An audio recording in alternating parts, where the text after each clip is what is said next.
Now, thank you so much, ladies and gentlemen, for watching this video, and please welcome back once again to my political analysis for today.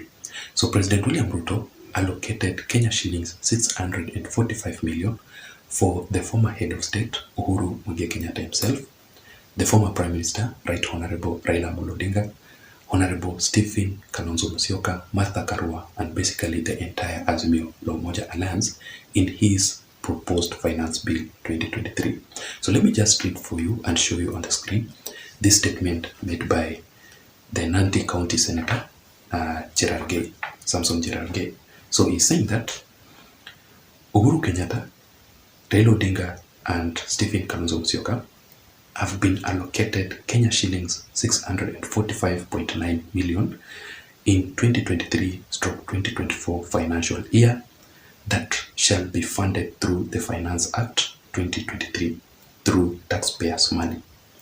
If the trial feel paying for the ordinary Kenyans, then they should let go of the amount. So basically here, Cherargei, first of all, he has come out to explain to us how the real issues that the Azimio Alliance have received that amount of money from President William Ruto's for proposed finance bill 2023, and is challenging the Azimio Alliance leaders that if they really care for the ordinary wananchi, because they have been defending them so much, they should let go that money. But after receiving that amount of money, ladies and gentlemen, there is this bitter fallout and a lot of disagreement within the Azimio Alliance leadership on how to share that event. And that simply explains as to why Honorable Stephen Kalonzo Musyoka yesterday did not attend Raila Odinga's rally at Kamukunji.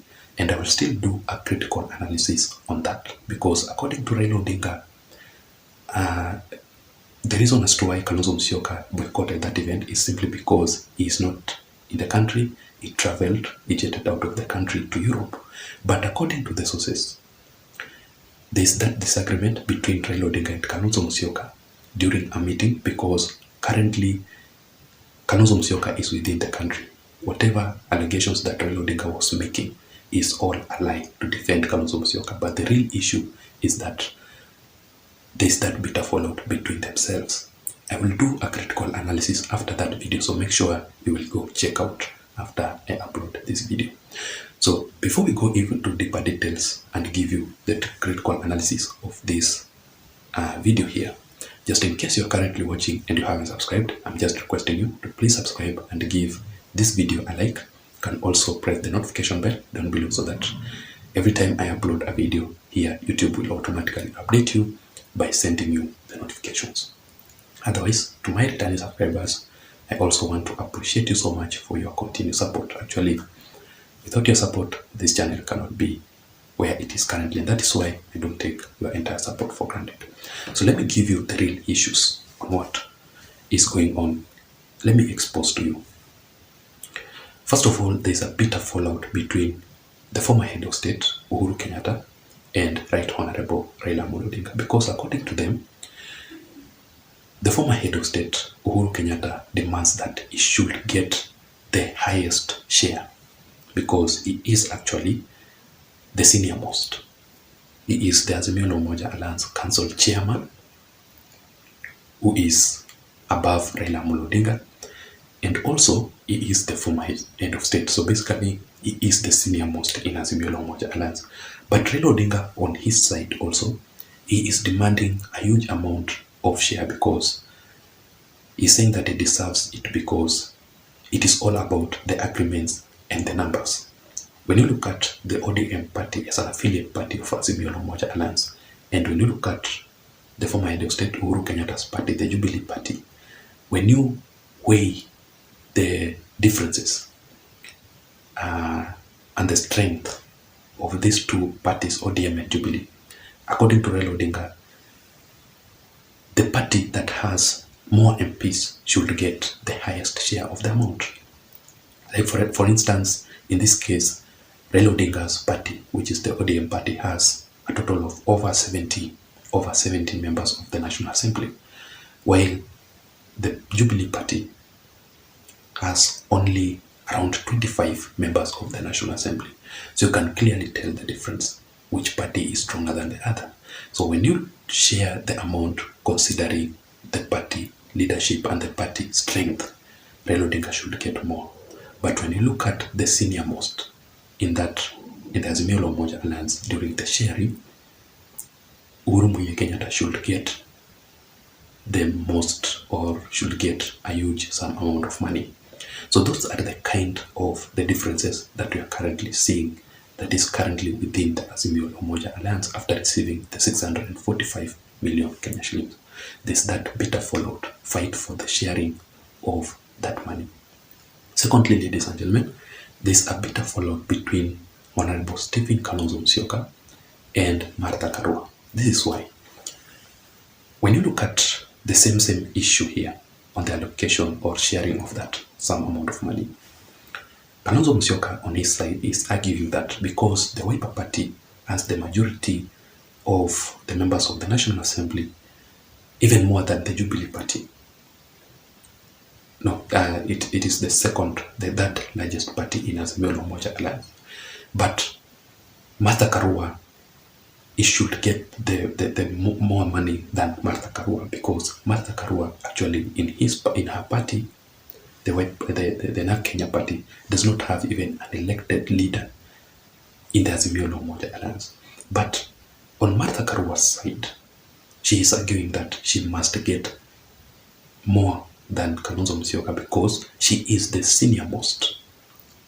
She is the senior most in Azimio la Umoja. Remember that Martha Karua was appointed or nominated as the deputy president of Right Honorable Raila Odinga. So when you look at the senior most between Kalonzo and Martha Karua, Martha Karua is the senior most. But when you look at the real events, numbers don't lie. Kalonzo Musyoka has the most members of the National Assembly elected through the Wiper Party. So the Wiper Party is stronger than Martha Karua. So that is why Wiper Party leader Kalonzo Musyoka is demanding the highest pay from the allocation of that amount. And that, ladies and gentlemen, Martha Karua was actually threatening to defect from Azimio la Umoja Alliance because of these bitter angles, because of this bitter fallout between herself and Kalonzo Musyoka. Simply because also some other leaders within the Azimio la Umoja Alliance were proposing that they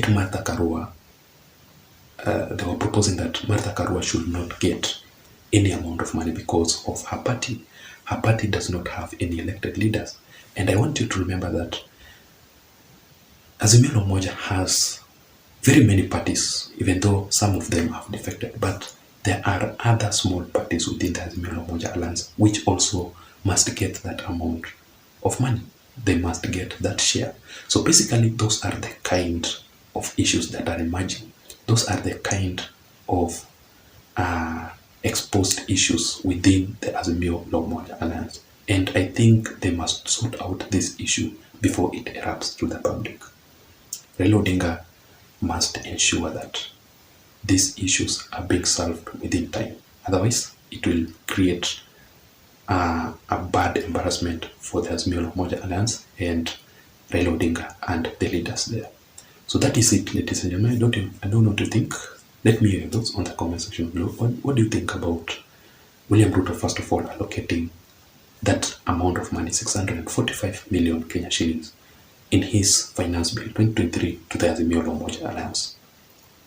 What can you say about Cherarge's message challenging the Azimio la Umoja Alliance leaders that if they really care about the common manage, they should let go of that money?